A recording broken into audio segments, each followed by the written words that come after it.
We'll give it one more minute and we'll get started here.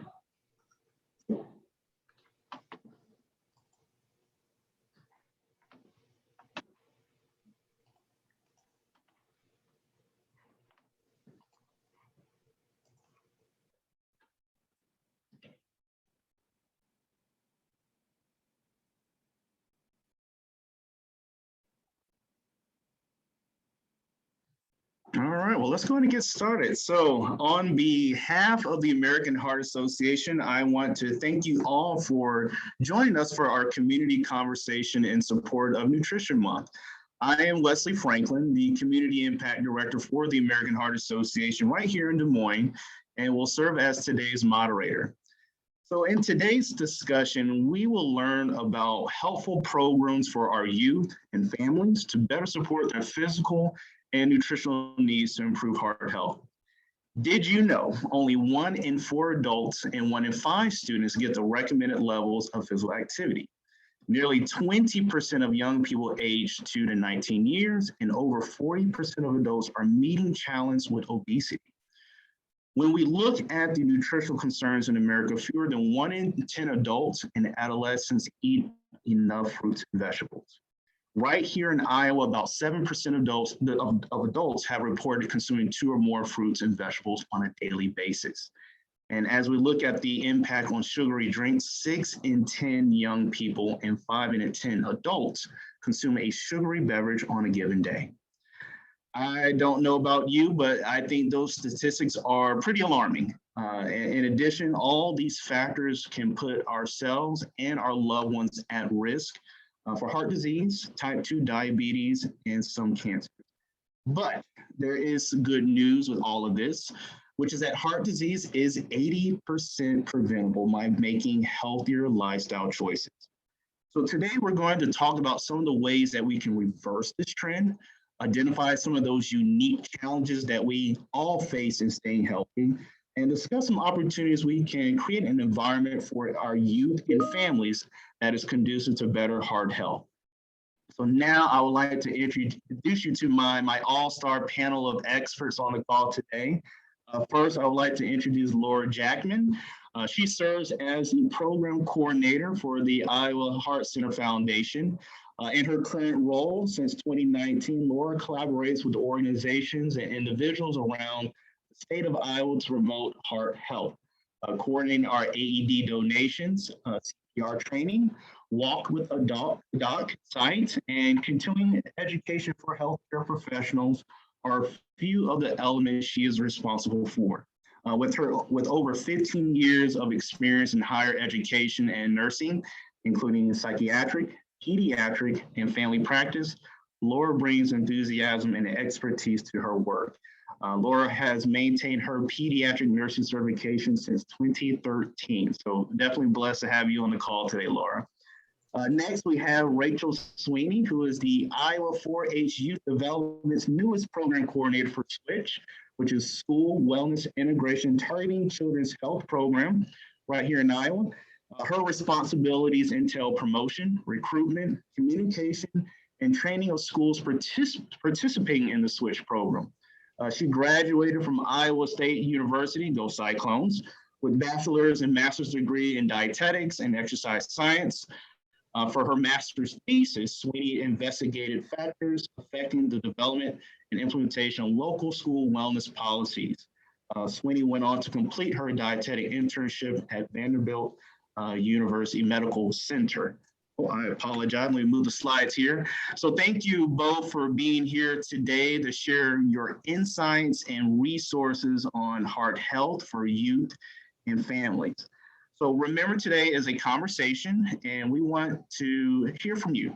For our guests listening in, please use that chat box feature to send your questions as we will monitor those questions and we'll share with our panelists towards the end. So I would like to jump right in and have Laura help us get started for today. Laura, thank you so much for joining us on this call today. I'm gonna kind of let you get adjusted. I know we're gonna switch out some slides here, but you're gonna help us set the tone for today. And I'll give you a few seconds to get your slides up. I'll stop sharing here. All right, excellent, thank you. And we were just talking before we started about how much we love talking about these things. So it's a fun day to be here and be part of what's going on.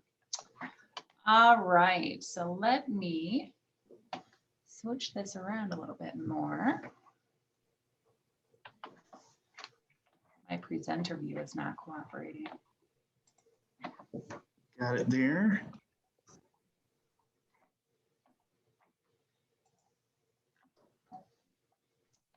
All right, are you seeing my actual screen or my presenter view? I see the presenter view. Okay. My computer has gone wild. Uh-oh. What I can do, if we're having some challenges there, I can go back to the master slide if that helps. Okay, well, and this is actually okay. I think this is, let me try again. Here we go. Much better. All right. Thank you. Okay, so again, as Wesley said, I am Laura Jackman with the Iowa Heart Center Foundation, and we're just really excited to be part of the conversation today. Again, specifically thinking about heart health in Iowa.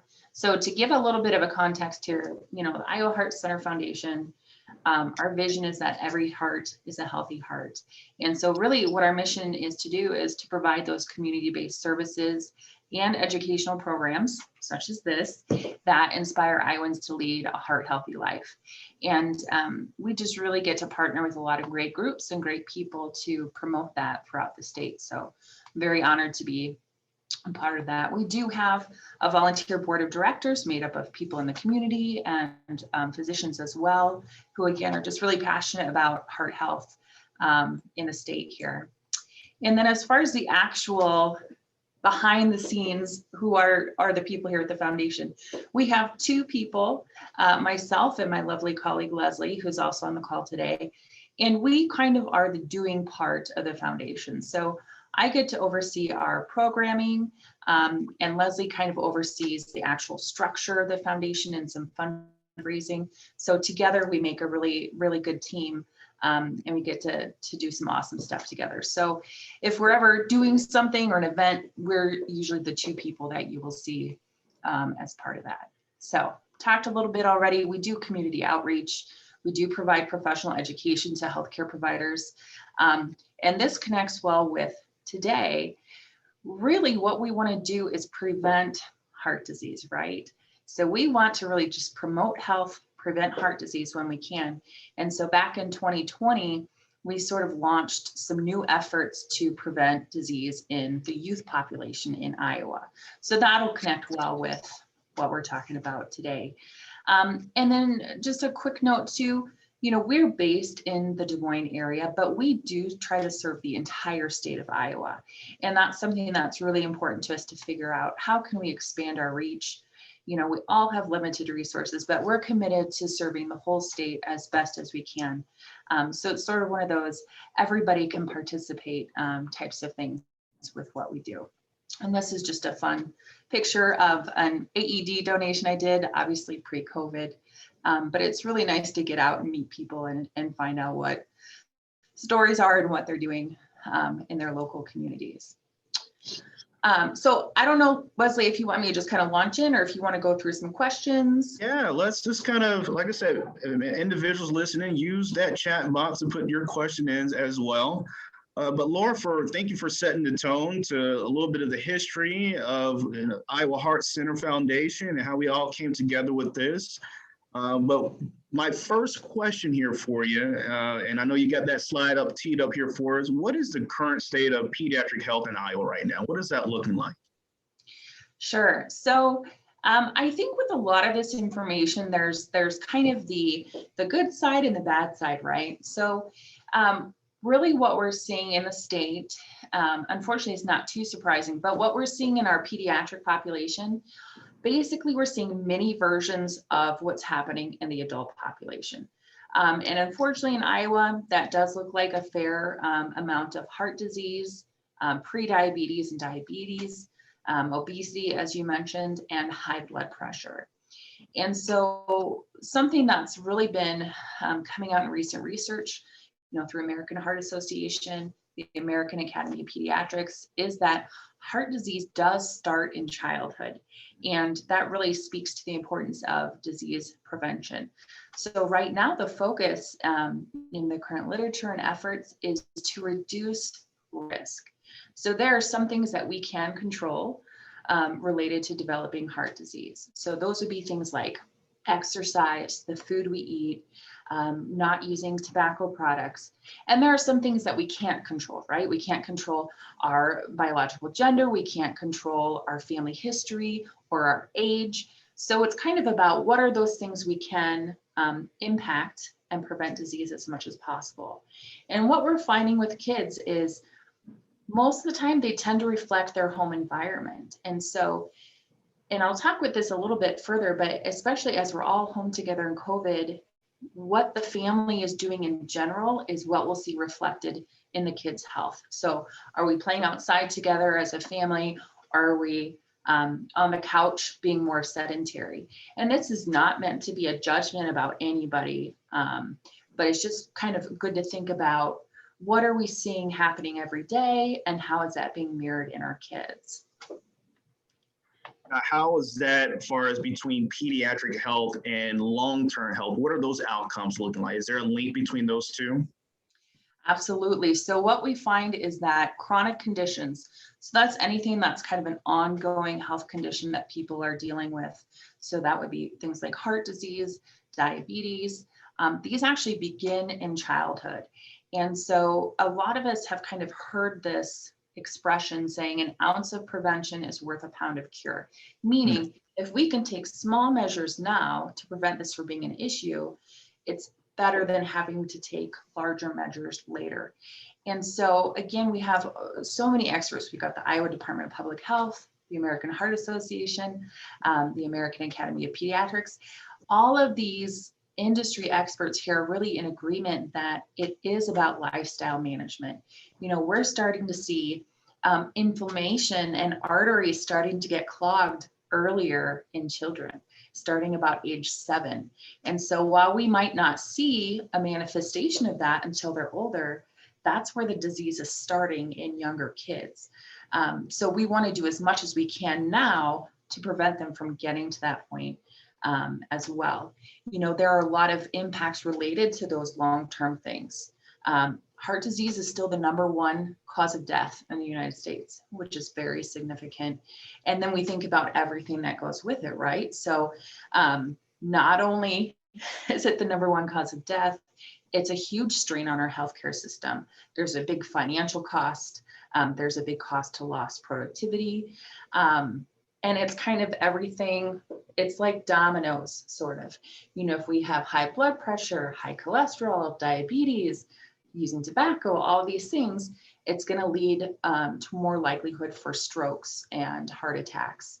And some of the challenges here are, this is not simple, right? On one hand, it might sound simple, like, oh, live a healthy lifestyle. Great. What does that look like though? And, we need to think about these other risk factors people might have. Social determinants of health are a big issue here. I can tell people to eat all the vegetables I can. Do they actually have access to vegetables? Do they know how to prepare the vegetables? Are they able to prepare their own kind of comfort or cultural meals? And so these are not simple issues. Obviously, we could have a whole presentation about that as well. But that's why it's good to just be aware. Things do get complex, and we want to figure out, how do the pieces fit together, and how can we make that work? But absolutely, these are really long-term impacts of that heart disease that's starting in childhood. Oh, wow. I can't fathom that we've been living in this pandemic for over a year now. Are we seeing an impact on children's heart health, especially during this time? And is there any data that is surfaced at this point? Sure, we are absolutely seeing some impact. The data will be slower to come out just because there's some lag time. But some things that we're noticing with kids, first of all, we've got decreased activity, right? schools are kind of meeting in different situations. Some might be in person, some might be virtual, some have probably changed throughout the year, right? But in general, we have less activity. So that means our children are more sedentary. And that could also include things like, oh, we're not able to do after school sports. So instead of playing basketball for an hour every day, now, Tommy's coming home and playing video games instead. So we're kind of decreasing activity, increasing being sedentary, increasing screen time, which sometimes it's a survival thing, right? For parents with kids at home, you got to kind of balance all of those things.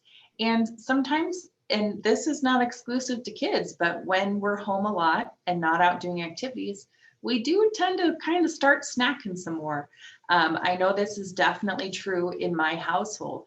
And so these are some of the things, again, that we're all experiencing right now, but specifically thinking about what's going on with our kids and what kind of impact that might have. And then I think in the next year, we'll probably see some more research and data coming out about that. So we're kind of trying to figure out how do we combat some of these challenges in light of the pandemic. I'm right there with you. During this time, the snacking and the screen time with my daughter has not gotten a little bit better. Well, there's some work we need to do on that end.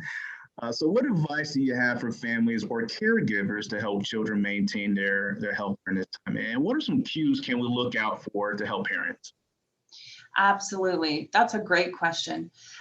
So there's a big struggle here, right? We have this tension between sometimes we feel like everything is terrible. We have all these challenges, but at the same time, I think it's really good to think about this and frame it in a way that this is actually a really good time for opportunity, especially as a family unit and especially with children in the home. So one of the most important things that adult people can do is to lead by example. And with this, I just sort of refer to the American Heart Association's Life Simple 7. And this is a great list. This is actually what we've based a lot of our curriculum for kids that we'll get into in a little bit around. But if adults are able to lead by example, that is huge for our children. So if we're thinking about this, here we've got the list. So managing blood pressure. So are we doing those things like going to the doctor? Do we need to take medication? Are we controlling our cholesterol? Reducing blood sugar? Again, some of these things are lifestyle, like actions we can do. So maybe for reducing my blood sugar, I can make sure I'm eating fruits and vegetables rather than cookies, but I can also maybe go make sure I get a checkup if I'm able to at the doctor too. Getting active. This is a great opportunity, like go for a family walk after dinner, especially since it's getting nicer outside, or even playing together in the house. During the winter when we had some heavy snow, our friends in the Switch program put out like a in-home obstacle course, like here's an idea you could do. So can we get active? Can we eat a heart-healthy diet? What are some of those things? We'll talk about that today. Maintaining a healthy weight. How can we do that? And I think a really big one here is tobacco abstinence. So important in heart disease prevention. And especially if we have adults using tobacco in the home, what an example that can set to young people to see you stopping that. And so I think that there are a lot of challenges, but this can be a very powerful time. We've got time on our hands, we have time together, and these are some great things that families can do together. Absolutely. And Laura, I'm so glad that you referenced our Life Simple 7 platform, which is a great resource. And thank you for Jolene for putting that link in the chat box for you guys to take a look at for some more information about that. So that is perfect to see that. I got a couple more questions here for you, Laura. So we know balance is so important at this time, especially as some of us are dealing with some of these new responsibilities as parents and caregivers and even teachers. What is your message to parents to maintain a healthy balance? What is that biggest thing that we can do right now? Sure. Well, if you figure it out, let me know.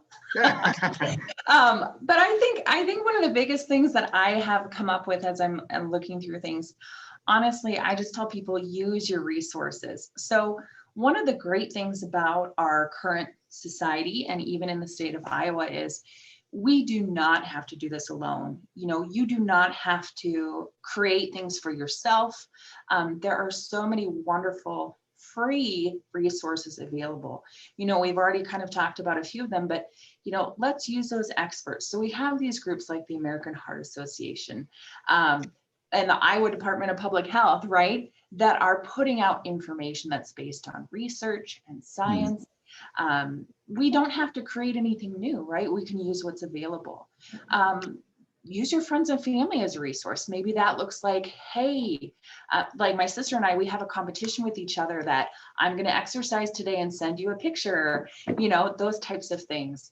Or community groups. This could be a neighborhood group, a faith community, even online groups, but just how can we encourage each other? How can we maybe think about what would be fun? You know, earlier today, we were talking about trying to grow some new vegetables in a pot or in a garden this summer. So that support can be really helpful. And then honestly, the internet, you know, sometimes it gets a bad rap because we spend so much time on the screen, but there's so much information out there. I can search for things. I can look up video tutorials. There's just a lot of great information and resources out there. If I have a concern about, oh, my knees are really bad, how do I exercise with painful knees? I'm just going to go search exercise for painful knees. I'm going to find some stuff. And so that's why sometimes when it feels overwhelming, hey, just use what's already out there, what's available. Most of it's free. And that's something that I just really encourage people to do. It's not so overwhelming at that point. Absolutely. And my last question here for you, Laura, and so thankful for the insight that you've been giving us here. And this last question is going to kind of help tee us up here for Rachel here. Explain to me, how did the partnership between Switch program and IHCF came about? Great question. So here's the cool thing, you know, we've been kind of talking about, here's what's happening, here's where we want to try to get. And right now, what we're doing together with Switch, this is an example of some health promotion in action. So things actually happening here. So this actually started a little bit before my time. There was some groundwork happening with research at Iowa State University, and they had approached the Iowa Heart Center Foundation to see if we wanted to collaborate. But as we know, sometimes things move a little bit slowly. So I've been here for 2 years now, and we've just been trying to push this forward. So we do have an official partnership with the Switch program, and this has been wonderful for us to work with these people who are experts in things like nutrition and physical activity. Because again, keep in mind, Iowa Heart Center Foundation, we want to serve the whole state of Iowa. And really, it's important to us to focus on that disease prevention. So a big part of that is reaching people when they're young. It's so much easier to do those lifestyle habits when you're young. So we want to see the youth and their families positively influenced by this. So Switch is a wonderful program. Rachel's going to talk about that for a little bit, but this is basically something that schools can join. And it emphasizes teaching kids how to switch what they do, view, and chew, so that we're actually doing those healthy lifestyle factors. So we've been able to participate with that. We've been able to create some specific heart health content this year. We'll be adding some more for the next school year. And it's just been a great opportunity to actually, you know, get to the doing part and impact kids around the state. So it's been a delight to work with them and see some of the research. And again, think about promoting that family health, because, you know, families look like all different kinds of things, right? We have kind of our own idea of family, and the Switch program is a great way to incorporate that family health. And I've got my family down here, my 2 little doggies in the corner. You know, we got to have our own families on there. So we just want to think about the Switch program. It is an official program, but again, there are a lot of free resources that everybody can use and access. And I know that Rachel's going to talk about quite a lot of that. Rachel is wonderful. She's a great expert. I'm so happy she's going to talk to us. And I can't say enough about her. So I'm going to stop my share and turn it over to her to kind of take it away as far as Switch and what we're doing with all that. Absolutely. Well, thank you very much, Laura, for sharing that and kind of setting the tone for our conversation today. So as you said, next we want to turn it over to Rachel. I'll give you a few seconds here to get your slides up and running here. And we're just thankful for you to be a part of this conversation today and share some more information about the Switch program. I know you're also going to be doing a nice little cooking demo for us here shortly with some physical activity as well. So we got a nice little treat for everybody here on this call. So my first question, just kind of piggybacking off of what we've learned a little bit about the Switch program and the partnership. What should families know about this particular program, and what is its impact here in Iowa? Well, thanks, Wesley and Laura. So Switch, our theme is to switch what students do, view, and choose. So we're focusing on physical activity, recreational screen time, and consuming enough fruit and vegetable servings. And we do that through the school setting. So schools form a core team, teachers, administrative staff, and they really help carry out the school in that switch in that school setting. So it's really a capacity building program to help. We're essentially coaching schools on how to help carry out these wellness initiatives. The program runs for 12 weeks, starting in January. So like Laura mentioned, we're going to be wrapping up here in the middle of April of the 12 weeks. And we're focusing on these 3 themes, and we're carrying those out through 3 main settings in the school building. And I should mention this is for 4th through 8th grade students. So we focus on the classroom setting, the PE setting, and the lunchroom setting. So we provide schools with 20 lessons that integrate nutrition education and movement into the classrooms. So again, we don't want it to be one more thing for them to do. We want it to just integrate and flow naturally with their current teaching practices that they're doing. In PE, we provide 12 weeks worth of lessons for them to do during the Switch program, as well as over 25 warm-ups and 10 new warm-up videos, one of which you'll get to experience today. And then in the lunchroom, it's really about how to make simple changes to influence healthier choices. So can we place fruit in a basket? Can we place the white milk in front of the chocolate milk? And that's based off of the Smarter Lunchrooms movement. Going on a little bit more in detail about that heart health piece, we have really gotten a lot of great feedback from our schools that have implemented these heart health lessons this year. The first one focusing on kind of what the heart is, what does it do, what is its role, how does it work? And then lesson 2 is taking those simple 7 that Laura was mentioning and putting those into action. So how can we maintain a healthy heart? So we have experiential learning activities for them in both of these. They get to transfer rice in 1 minute to mimic how much blood your heart has to pump each minute.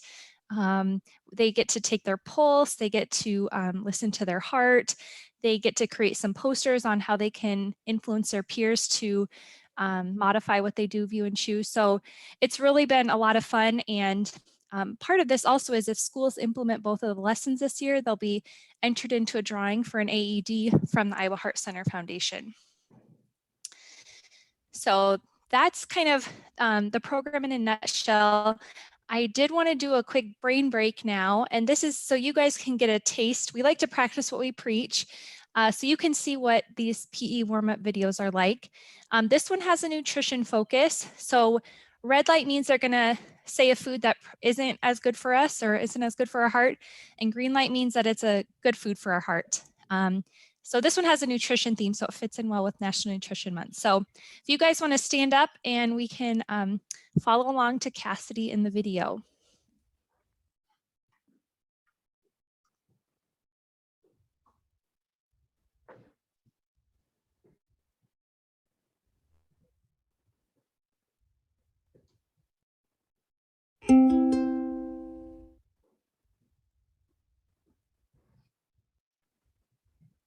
Hi everyone! This video will demonstrate the red light, green light game.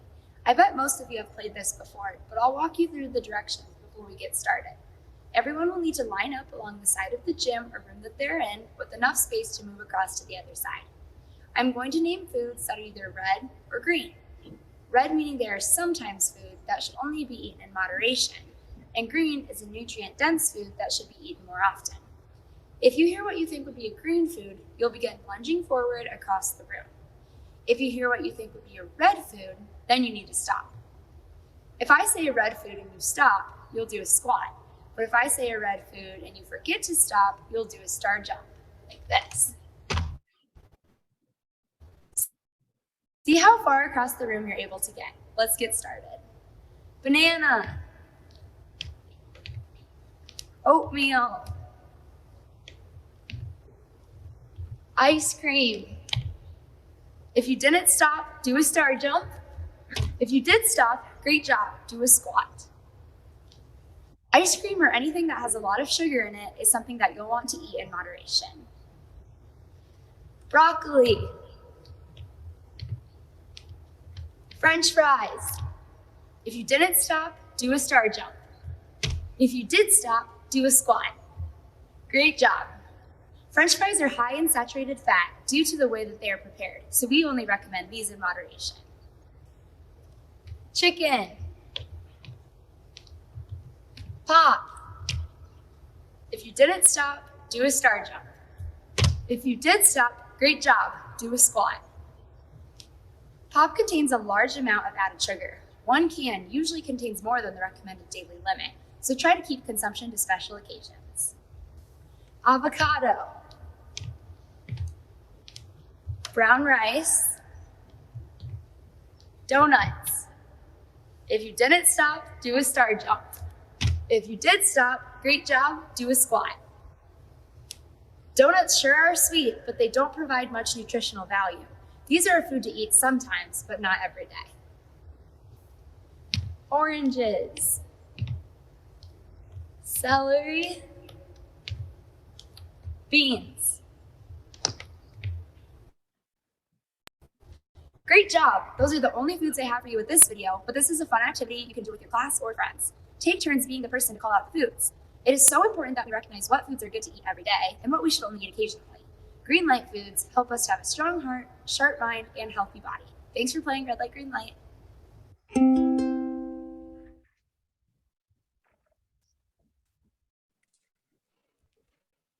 Thanks you guys for participating in that video. It's good to get up and moving, especially over the lunch break. The last piece I wanted to share about Switch was the evaluation tool. So this really helps us and the schools measure the changes that they're making related to Switch. So students actually have the opportunity to track their behaviors through the Switch website, and our research has found that that self-monitoring of their behaviors is so important. So actually physically going in and documenting how much screen time did they get that week, or how many servings of fruits and vegetables did they have, or how much physical activity did they get. So you can see in the picture there, they can actually move the little caret to indicate their servings of fruits and vegetables during a chew week. And then we also have audit tools for the youth. That's the youth activity profile, where they complete an assessment to tell us about their do, view, and chew behaviors both before and at the end of Switch. And then the school core teams complete a wellness profile, a school wellness environment profile. So they assess various components in the school building, like the lunchroom and the classroom setting, for the capacity for wellness there. So that's kind of Switch in a nutshell. No, Rachel, this is very helpful, and I know I'm going to have some questions later on about the program as well. But this, I'm not going to lie, I got a little bit nervous when she mentioned the donut, and I was like, uh-oh, I had a donut this morning, so I probably need to do some extra activity. So I don't know if everybody else enjoyed that brain break, but I definitely enjoyed it as well. So I do have a couple extra questions here for you, Rachel, since you are our dietitian on the call here. You know, we know that there is a direct connection to what we put in our bodies that can affect our physical and mental health. Can you share with us the most important thing about eating healthy right now, especially during this pandemic? What's your perspective on that? Yeah, well, this is, a stressful time for people for many different reasons. And so stress can certainly impact what we're eating, how often we're eating. And so I think a lot of it is just being mindful and intentional about what we're putting into our mouths, and taking the time to meal plan and meal prep. I think often, we allocate time to go to work every day and see the dentist and get our teeth cleaned. But sometimes meal planning and meal prep is sort of an afterthought, and then we're crunched on time, and so we're grabbing maybe less healthy options because we're in a time crunch. So I think setting small realistic goals, setting aside time each week to meal plan. I saw that Leslie's having your kids help her with that. I think that's a great idea because that's really going to set you up for success. I agree. And, you know, those with us with kids, you know, are constantly eating or snacking, especially even more so during this time, as Laura highlighted on her section. What heart healthy tips do you have for kids in snacking? Yeah, so snacking, I think, can be something that kids are, if they have constant access to the kitchen, you know, if they see something they like, they're going to want it. But I pulled up Ellen Satter. She's a dietitian, and she talks a lot about the division of responsibility. So as a child, what is their responsibility when it comes to eating? And then as a parent or provider of the food, what are your responsibilities? And so I think parents sometimes forget that, you know, they're the ones in charge. And so they sort of get to set the boundaries and the parameters for what that looks like when the children are with them. So as a parent, they really get to decide what to serve and also when and where the family eats. So, you know, if your family's sitting in front of the TV at night, eating your dinner, you probably aren't going to be paying as much attention to what you're consuming. And so being intentional about eating together as a family, you know, putting the devices in a special container during mealtime so you can really focus on that conversation is important. And not being a short order cook for your kids, which I know is tough, but if you provide the food, the children will eat it.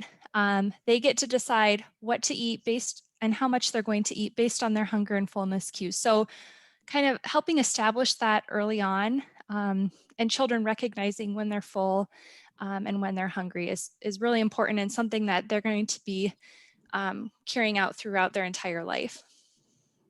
Do you have a particular snack that you can recommend us? Well, I do have some peanut butter pita pockets. I didn't know if you wanted me to show those right now or a little bit later on, but that's a really healthy and easy snack. You know what? Let's do this. I have two more quick questions, and then we're going to save plenty of time for that snack that you have. I don't want to ruin the surprise here, but this was kind of geared towards reading food labels. I know that can be a challenge for many to understand, but to simplify that, what are some areas on those food labels we need to pay close attention to as far as that heart healthy approach in making those decisions? Yeah, well, that's a great question. And I will say there have been improvements made in the food label recently to help consumers interpret the information on them there better. One of the things that we do in Switch is helping families understand those labels too. So that family engagement piece is a really important part of Switch. We know that students spend a significant amount of time at school, but like Laura was mentioning earlier, what they see those adults in their lives role modeling is really influential on their behaviors as well. And so this year we have created some new virtual components to Switch to engage families in our Chew component. So you'll see my colleague Laura there. This is a monthly Facebook Live we've been doing where the families can follow along from home and prepare a snack with us. And during that time, we pick out a particular nutrient to highlight. So this was in February, so she's talking about fiber and the connection to heart health. And then we've also been doing monthly cooking classes with the family. So they actually get a bag of the ingredients and then we prepare the recipe with them. And then we also pick out a particular component on the label and highlight that. So I'll pull up a food label here to give you an example of what it might be like in a class. So this was for our January class. We were making salmon and highlighting how the omega-3 fats in the salmon can be a benefit to heart health. Now, omega-3 fats aren't required to be listed on the label, but there are other ways that you can tell kind of the fat content in the food. But first, we encourage people to start at the top and look at the serving size and the number of servings. So just because something's packaged as one item, there may be 2 or 3 servings in there. So the nutrition facts below that are all based on one serving of the food, not the entire package. Next, they've increased the size of the calories. So you'll look to that next. And then you've got your macronutrients here. So your fat, carbohydrate and protein, as well as cholesterol and sodium. So that will be in the yellow section here. And then this blue section is what is important to pay attention to because these are considered nutrients of concern.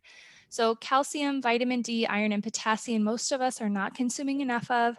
Potassium is especially important in helping us monitor and keep our blood pressure in check. So those I would say are especially important to pay attention to, along with for heart health, keeping the sodium in check and the saturated fat in check. I like to look at the percent daily value over here because, 7 grams of fat, what does that actually mean? And so this kind of helps give you a little point of reference.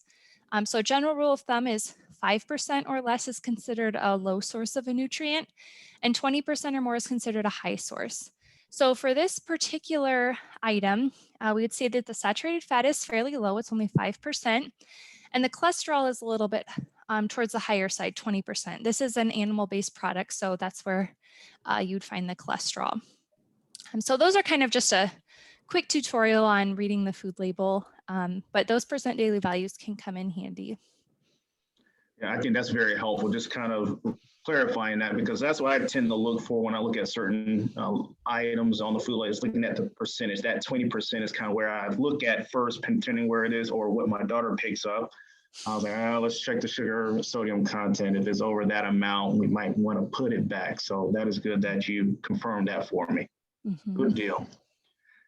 My last little question here for you, and this is kind of a tricky one, especially during the environment that we're living with and the ease of curbside pickups and fast food restaurants, finding ways to keep bellies full during this time, which is understandable. But what is your recommendation on how can we put a little bit better healthy structure around some of these easy, accessible ways of getting food during this crazy time? Yeah, I think that's every person's goal right now is how can I eat healthy without spending a lot of money or a lot of time? And so that's where Spend Smart, Eat Smart comes into play. This is a resource through Iowa State University Extension and Outreach. The recipes are what we use in our Switch cooking class. And I really like them because most of them are under $3 a serving, so they're budget friendly. They also have to meet certain nutritional standards, so you can be confident that they're healthy for heart health, diabetes, and those other weight management. But it also provides a lot of tools. So like Laura was mentioning, if you're looking for tips on how to cut up a butternut squash, we have a video on that, and we also have a little fact sheet. If you're wondering, how do I menu plan? We have a menu planning worksheet. So it not only gives you the recipes, but kind of helps you build those skills to shop and eat healthfully with your family. We have a website, which you can see listed there, but we also have an app. So that might be a little more handy for you. And that's available both on Apple and Android devices. Perfect. And I know we just put that link in the chat box as well. I think that's going to be a healthy resource to refer to kind of maybe avoid some of those curbside pickups from time to time to make a better choice during those times. You know what, Rachel, thank you so much on addressing these questions. Now we got about 15 minutes left. I'm looking forward to this awesome snack for you to share with everybody on this call. So I'll let you take it away from here. Okay. So today we're going to be making peanut butter pita pockets. This was something that we featured in, I believe it was February. My colleague Laura prepared them for our Facebook Live. And they're really an easy, versatile snack. In Switch, we're always trying to incorporate a fruit and or a vegetable into the snack. So this does that very easily. So when you visit the Switch page, you'll just go to the snacks section and click on it. And that's where you can find this recipe. But I'm going to tilt my screen down so you guys can see how to prepare this. If you have the ingredients and you're at home, feel free to follow along.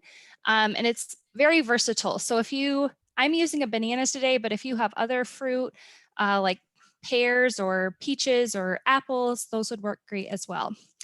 So we're starting off with whole wheat pita bread. And whole wheat is really important because it's got more fiber in it. So it's got the bran, the germ, and the endosperm.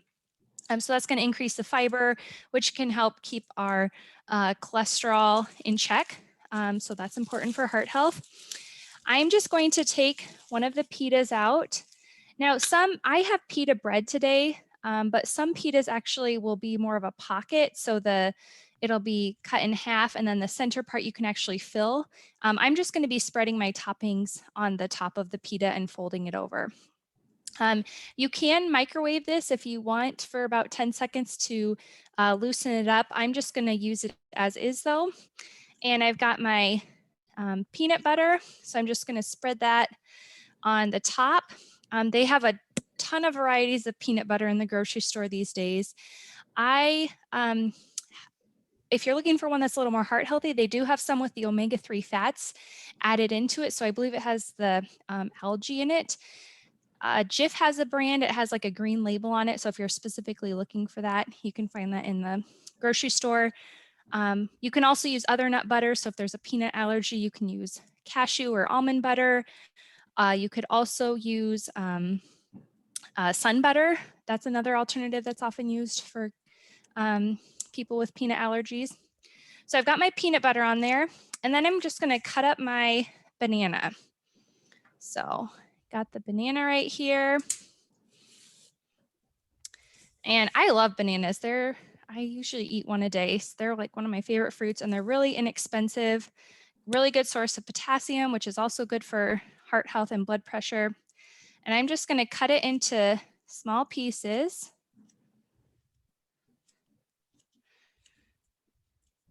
And this is a really good skill too for kids, especially if you're wanting them to be more involved in the kitchen. Kids are more likely to eat some of these foods if they actually get to help with the process.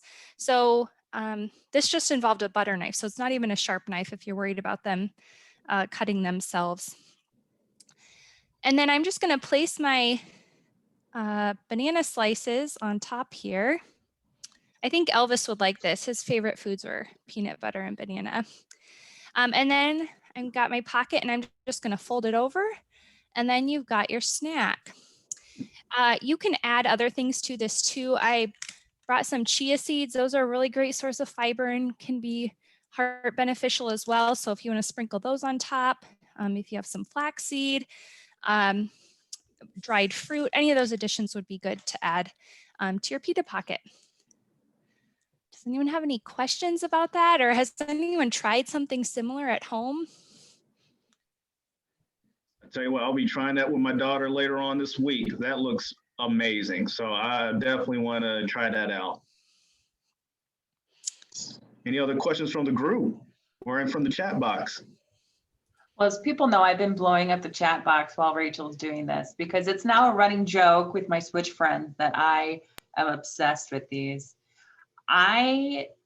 You do use a microwave, makes all the difference. Your pita bread is nice and soft. But one of the things that I appreciate about this is that it's so flexible, right? So depending on what people have available to them, you know, you can use apple, pear, banana, any kind of fruit. And I think that anytime we can make something more inclusive for people, the better. So you can use any kind of nut or seed butter, any kind of fruit, get creative.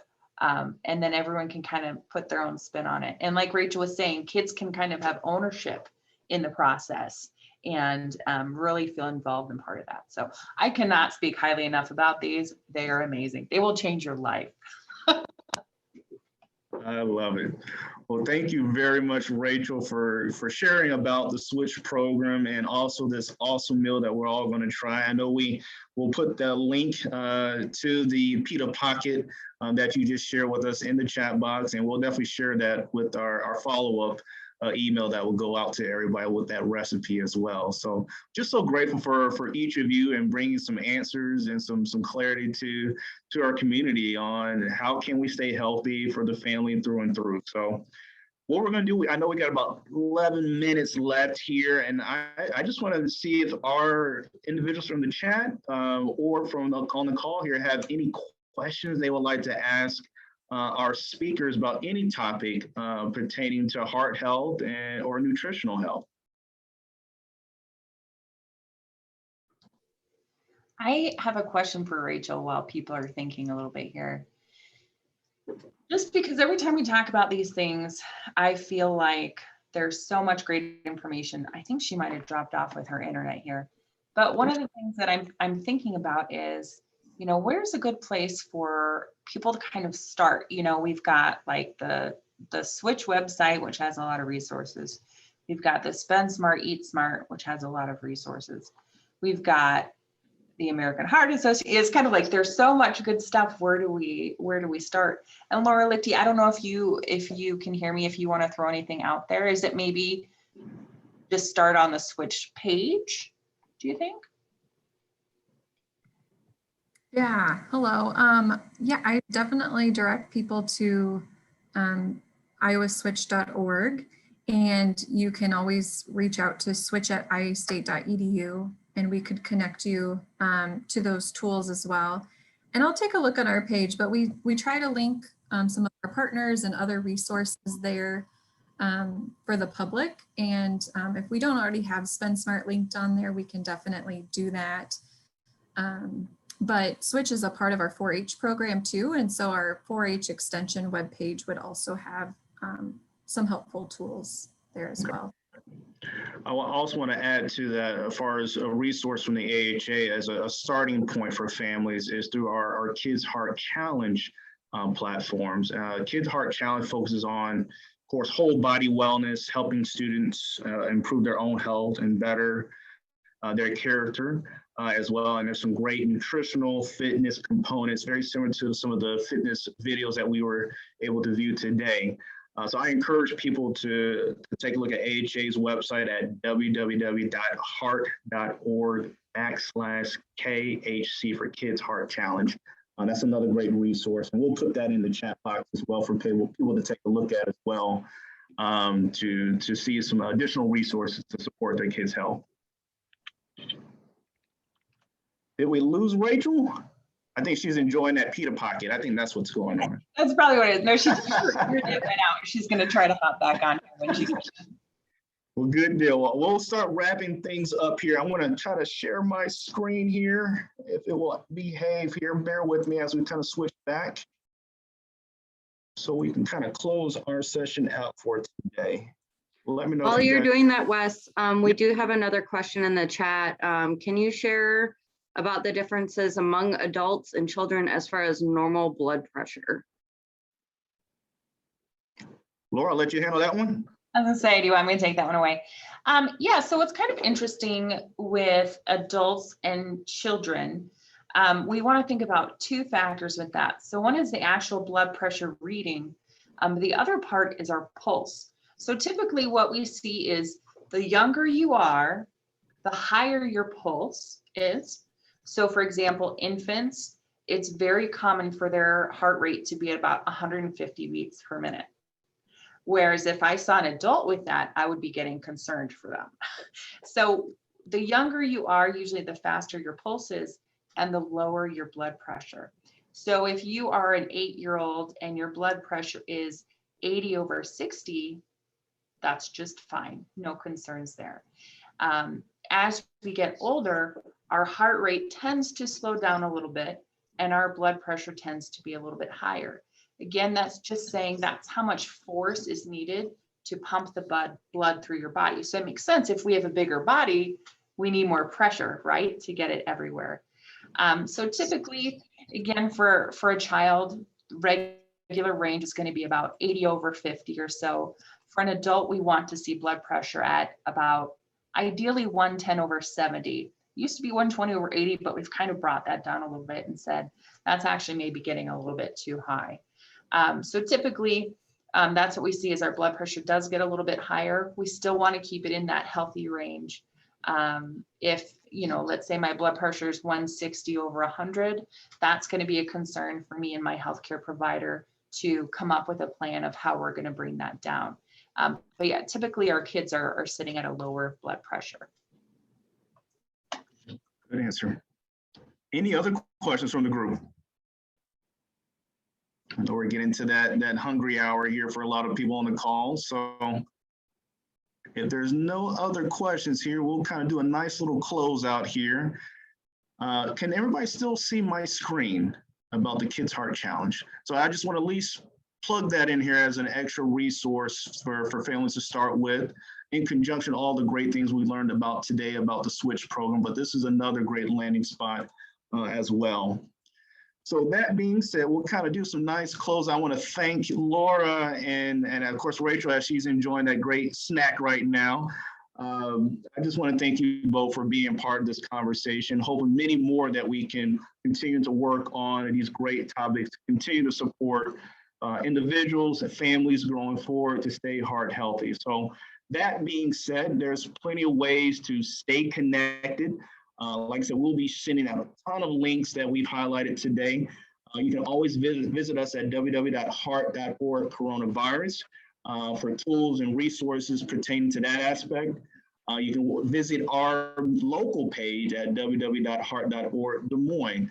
Of course, you can follow us at Facebook, Twitter, Instagram, and at AHA Iowa as well. So that being said, I want everybody on the call to continue to stay safe, stay healthy during this time, get vaccinated. That is important so we can all get back to some normalcy here.